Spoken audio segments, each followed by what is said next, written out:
స్కౌట్లో ఎన్ని నేర్చుకున్నారు మీరు తులసి రామచంద్ర ప్రభు గారు అంటే, ఆ నేర్చుకుంది ఇప్పటికీ మర్చిపోలేదు, ఇప్పటికీ పాటిస్తున్నా. ఒకటే గుర్తుంది నాకు, చాలా ఉంచి నేర్పారు.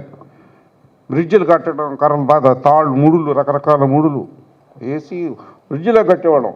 అది ఎక్కి నడవడానికి భయపడేవాళ్ళు మిగతా వాళ్ళు. నేను ఎక్కేసేవాడిని. ప్రధానికి ముందు ఉంటాను నేను. ప్రధానికి తయ్యమంటే రెడీ అయిపోతా. సరే, అందుకే లీడర్ ఉన్నాయా, అప్పుడు స్కౌట్ లీడర్ ఉన్నాయా. ఒకటి నేర్పారు మాకు. ఫస్ట్ చెప్పింది ఏంటది స్కౌట్లో,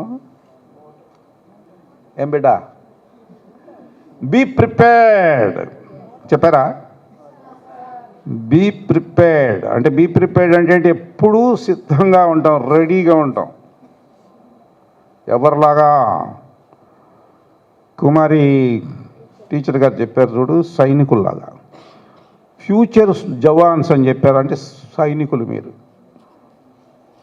ఈ దేశాన్ని భరతమాతని, ఈ భూమిని కాపాడేవాళ్ళని ఆ పాటలో ఉంది.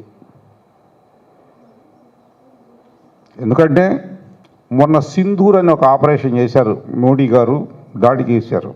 చాలామందిని అమాయకుల్ని చంపితే, పిల్లల్ని ఆడవాళ్ళని మగవాళ్ళని చంపితే, దాడి చేసినప్పుడు ఇద్దరు బాంబర్ విమానాలు నడిపారు ఆడపిల్లలు. బాంబర్ విమానాలు అంటే బాంబులు వేశారు. వాళ్ళిద్దరు మహిళలు, ఆడపిల్లలు. సో సోల్జర్స్ కావడానికి ఆడడం లేదు, మగపిల్లడం లేదు, ఆడపిల్లడం లేదు. ఎవరికైతే ధైర్యం ఉందో, ఎవరైతే ఈ దేశాన్ని కాపాడాలి, ఇది నా దేశం అనుకుంటారో వాళ్ళు దూకుతారు ముందుకి. బాధ్యత తీసుకుంటారు, భుజాల మీద వేసుకుంటారు, బాధ్యత తీసుకుంటారు. వాడే భరతమాత బిడ్డ, వాడే భరతమాత బిడ్డ.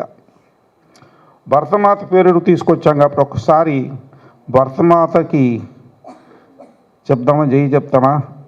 చెప్తే ఎక్కడికి వినపడాలంటే, ఆ పైన ఉన్నాడే శివుడు, ఆయనకి వినపడాలి. అక్కడికి వినపడేట్టుగా చెప్పాలి. ఓకే, భరత్ మాతాకి ఆయనకి వినపడింది చెప్పారు. ఏ సభలైనా చెప్పంది మాత్రం ముందుకు వెళ్ళదు నా ఉపన్యాసం.